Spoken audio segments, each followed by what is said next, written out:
After recently returning from TeslaCon in Florida, I realized that we had put approximately half the miles that we have driven, in fact, over half the miles we have driven on our Tesla Model Y on long road trips. And by long road trips, I mean over 500 miles each direction or 1,000 miles per road trip. So I think at this point, it's fair to say that we're relatively well-traveled EV road trippers. So what do we have to say about taking a road trip in a Tesla? And is the Model Y, in fact, the perfect road trip vehicle or not? Let's take a look.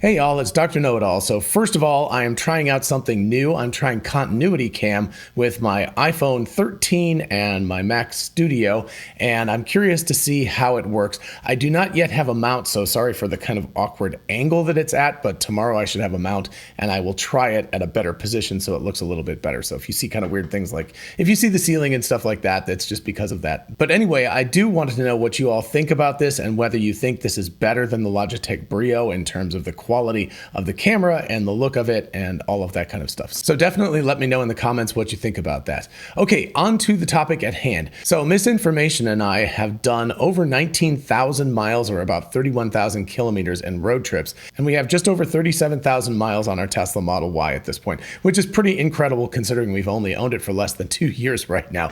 But anyway, that means that over half of the miles that have been driven on the vehicle have been done on road trips that are over 500 miles per direction, so over 1,000 miles per round trip. The longest two road trips by far are actually our two road trips to Texas, where both times we went down to Boca Chica and SpaceX and then on to Austin. So both of those road trips were over 3,100 miles, which is an awful lot of driving. In fact, you have to spend an overnight and all of that kind of stuff. It's like, I guess you could drive if you were very young, but we're not that young anymore. So we actually do have to sleep for a few hours in the middle of the road trip. So these are long road trips. I also, as I said, just got back from Cape Canaveral in Florida, and that entire road trip was 1,106 miles, so just over 500 miles per direction. And then my parents live about 587 miles from where we live, so that's also over 1,100 miles round trip. And then, of course, we rented a Tesla Model Y in Palo Alto and drove down the coast down to Big Sur from there. So you could say that we sort of did a road trip with that rented vehicle as well, although I'm not counting that because that's not part of the miles on our vehicle at this point. And of course, we've done a ton of road trips into Atlanta, down into the south of Georgia to visit relatives. We've done a whole bunch of road trips, and so we've had a lot of opportunity to see how the Tesla Model Y does in terms of being a road trip vehicle. So first of all, I want to start with the downsides of the Tesla Model Y for a road trip vehicle. There's not that many, but there are a few. The biggest downside for me is I'm a kind of a go-go kind of person. If you're the kind of person who just enjoys taking your time on a road trip and not really worrying about getting to the next destination as fast as possible, this won't really apply to you. But for me, at least, I have always been that like 5-minute pit stop person, right? You fill up the gas tank, one person runs in and goes to the bathroom while the other one goes and gets some food. You swap places and everything, and you get back on the road. And if it takes more than 10 minutes, you've failed. So that is clearly not going to happen with supercharging. Supercharging is very, very quick, but it can take anywhere from 15 to 35 minutes, depending on the supercharger, depending on your state of charge when you get there, depending on the next leg of the trip, how far you have to go, all of that kind of stuff. So no matter what, the shortest stops are generally longer than the kind of stops that I used to try to make in an ICE vehicle. So that is a downside. It means that going to see my parents has gone from about a 9.5-hour trip to about a 10.5-hour trip. So it definitely does take a little bit longer to get there than it used to. And obviously, as you stretch out the mileage or the kilometers, whatever you want to call it, the longer it gets and the more charging stops you have to make, the slower the trip is compared to the maximum speed at which you could go in an ICE vehicle, because you can fill up in under 5 minutes. Now, there is a flip side to this, and I'll talk about that in the positives in just a minute. But before I talk about that, the other downside, and this is more Misinformation's issue than my issue, but she says that some of the supercharger locations, especially as we go to Texas, not so much on the East Coast, because number one, there's tons and tons of superchargers, so you can just skip the ones you don't like. But also they tend to be at like Wawas, they tend to be at more public places that are more there's just more stuff going on in there. But going out west, there are some places in Louisiana, Mississippi, and into Texas and stuff where the superchargers are in somewhat isolated locations. You don't notice that so much during the daytime, but at night it can be a problem.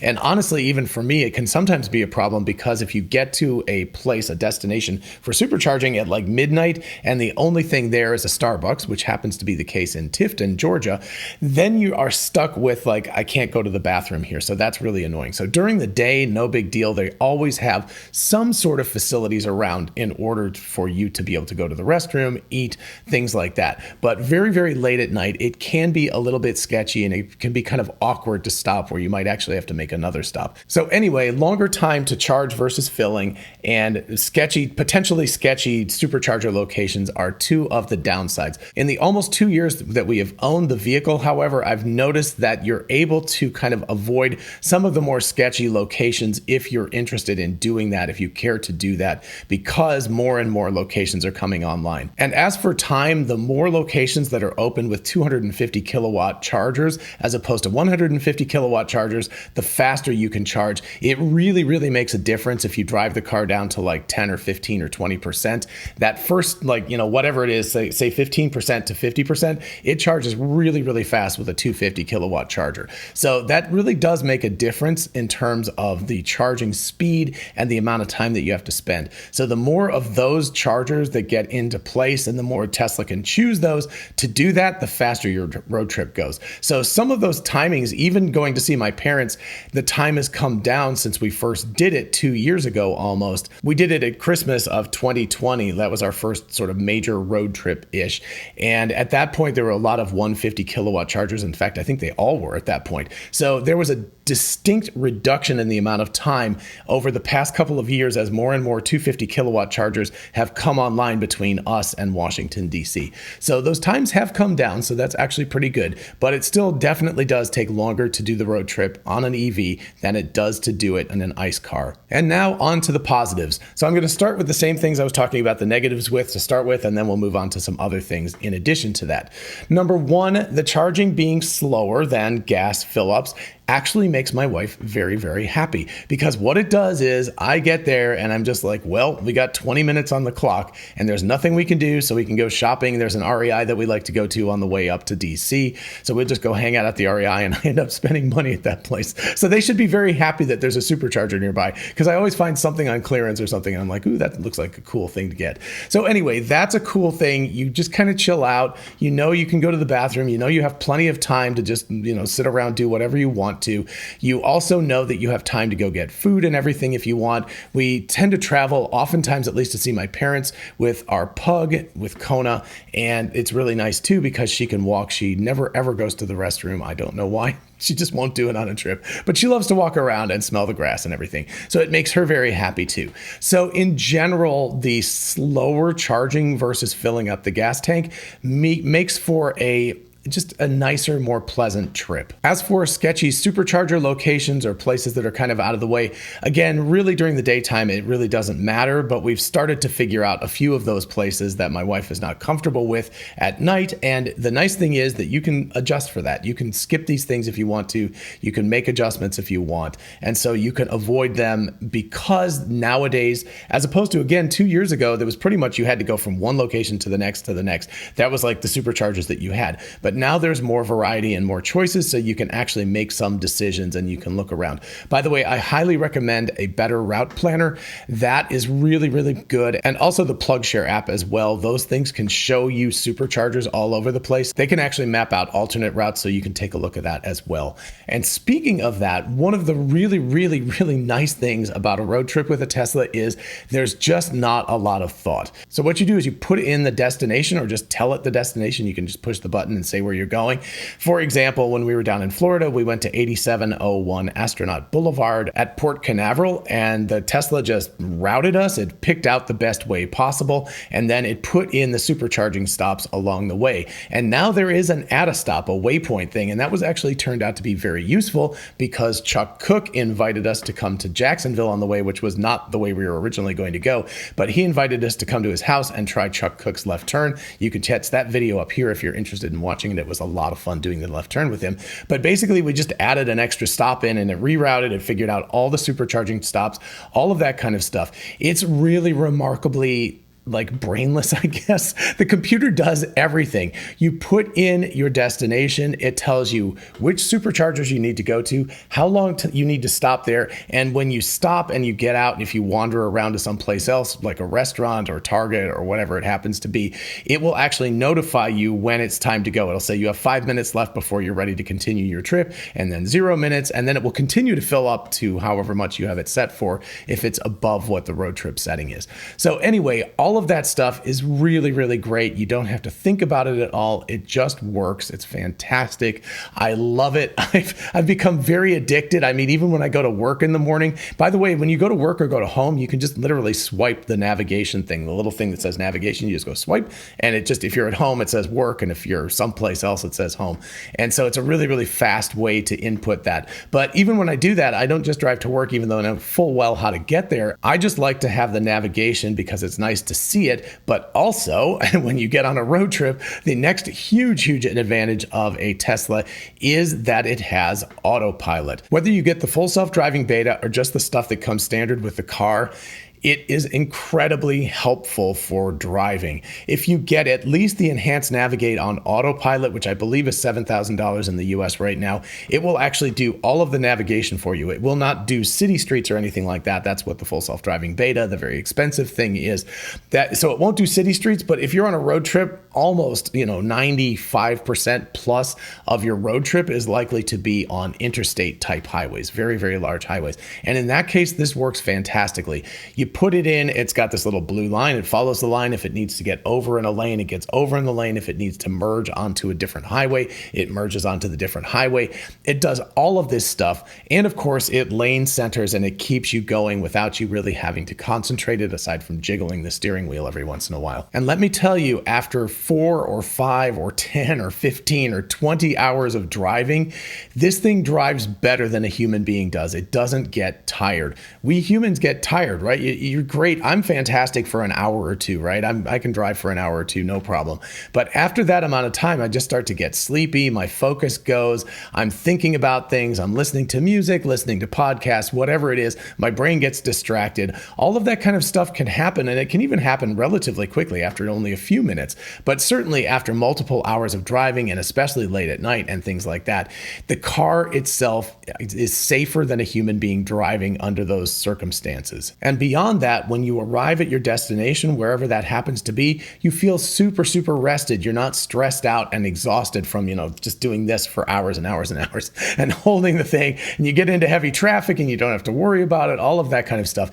And the car works really, really well on the highways, right? For all the problems that people have with full self-driving beta and the kind of goofy things it does sometimes on city streets, on the highway, it is just rock solid. It just works. You don't have to worry about it. Every once in a while, it doesn't get around a car or something as quickly as I wish it would, but that's really small potatoes.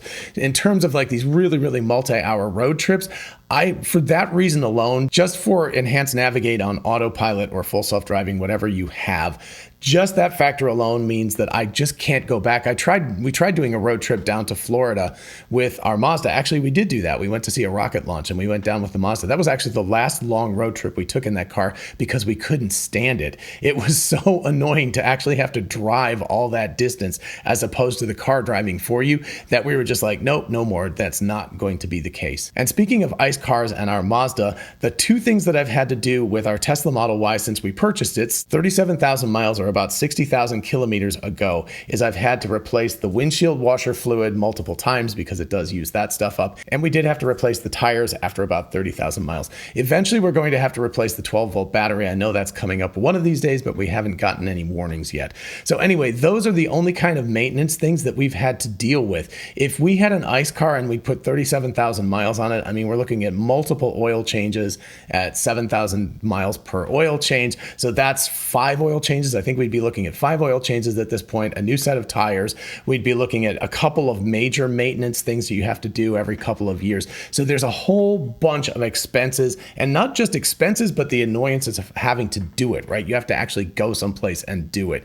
And that is really annoying. And speaking of that, if you have things, I don't know about tires, but we had a couple of small issues with the car after we purchased it, and we just contacted Tesla service and they literally came out and did it in our driveway. So that is really convenient too, right? So as opposed to having to go to Walmart or go to the car dealership or something like that, get the oil changed or all of these other things, it just happens and it's magical. So maintenance, or the lack of maintenance, is another huge advantage to road tripping with this vehicle, because you can put 37,000 miles on it and only have to have bought a new set of tires. That's the only major expense that we've had to incur at this point. And then finally, for road trips, there is the sleeping in the car aspect. And that is really, really nice. And I know you can do this in ICE cars and other things like that. But the big advantage is that the Tesla has camp mode. Now, I'm 5'10", misinformation is 5'0", or maybe 5'1", or something like that. So neither of us is super, super tall. I think if I was over 6 feet tall and I was sleeping with another person who was relatively tall as well,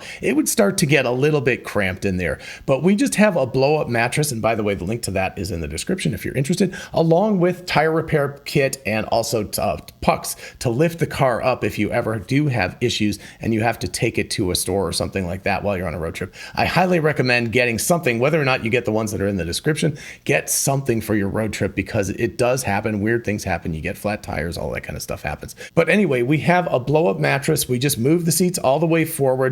We put our luggage in the front seat. We put any extra stuff in the front because there's that extra storage space, or in the underneath part where we normally store the air mattress.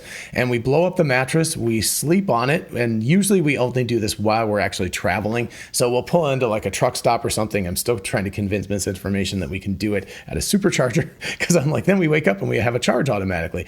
But anyway, you do it wherever you want to stop. You just stop there, you blow up the mattress. We have some sheets, we have a couple of pillows, things like that. You sleep for however many hours you want, 6 or 7 hours. You get up, get some coffee, go to the bathroom because you're at a truck stop anyway, and you just head out on the road. So you just saved over $100 a night for a hotel or a motel. So that's a huge advantage too as you're driving. Now, of course, you can also camp out in this thing long term, because you could take it to an RV park. You do have to ask if they accept something like a Model Y or something like that at an RV park, because some of them don't, or a KOA or a thing like that where you can do tent camping. But anyway, if they do allow you to sleep in the Tesla, then you can do that. And of course, remember that you've got camp mode. So even if it's 90 degrees out or 30 something degrees centigrade, you can set it to a very comfortable temperature, and it does run off a few miles on the battery. We've discovered overnight, if it's relatively warm, we haven't really camped when it's been all that cold,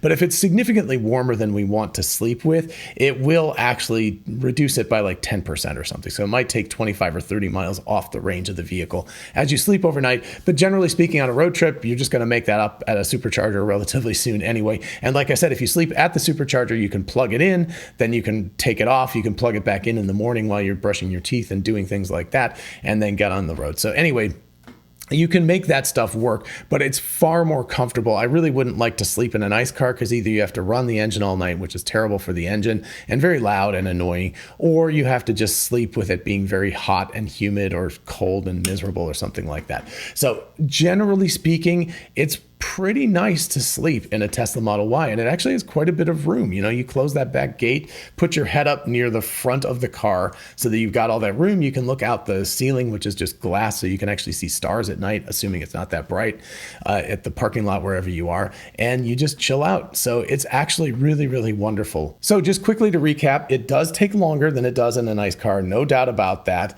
And it's also, there are some places, because you don't have that many choices about where you want to go at this point, that's changing all the time. But there are some superchargers that, at least late at night, are a little bit sketchy and less than ideal. On the good end of things, you just take your time, you do what you want. When you stop at the supercharger, you stop at the supercharger. You let the car give you all the directions, it figures out all of the stuff. If you have full self-driving beta, it'll take you right to the supercharger. You don't even have to deal with all of that stuff. The only thing you're responsible for is jiggling the steering wheel or moving the volume control knob up and down once in a while, just to prove that you're still there. Driving with the vehicle is much more chill in terms of having it drive for you so you're not exhausted when you arrive at the place, it really makes a huge difference. I can't even overstate that enough. There's very, very low maintenance costs even when you put tens of thousands of miles on the vehicle, and you can easily camp in the car as well. It's really not that big a deal to do that, and it's super, super comfortable. And in fact, you can play a movie or something like that on the big screen if you want to as you're falling asleep. We're generally speaking really tired and we just want to go to bed when we get there, but you could do something like that if you were having a little bit more of an easygoing time and you arrived someplace relatively early and just wanted to chill out and watch a movie before you went to bed. And then, of course, the coup de grace, the thing that really, really makes the big difference is the charging costs versus fueling costs.